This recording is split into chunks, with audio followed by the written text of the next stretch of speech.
1 వీక్లో నాకు ఒక పార్టీ ఉంది వెళ్ళడానికి, కాకపోతే వేసుకోవడానికే బట్టలు లేవు. ఉన్నాయి కానీ లేవు. ఎట్లున్నాయి అంటే కొన్ని పొట్టి ఉన్నాయి, కొన్ని పొడుగు ఉన్నాయి, కొన్ని టైట్ అయిపోయినాయి, కొన్ని లూజ్ అయిపోయినాయి, కొన్ని పాతవి ఉన్నాయి, కొన్ని కొత్తవి ఉన్నాయి కానీ లేవు. పాతవి ఉన్నాయి, ఫిట్టింగ్ అయ్యేంత బాగానే ఉంటాయిలే కానీ ఫోటోలన్నీ దాని మీదనే ఉన్నాయి.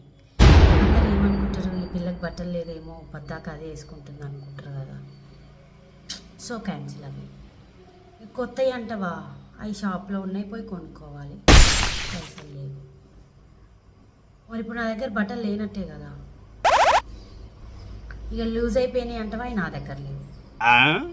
ఎట్లా మరి అంటే ఉన్నా లేనట్టే, సో లేవు బట్టలు.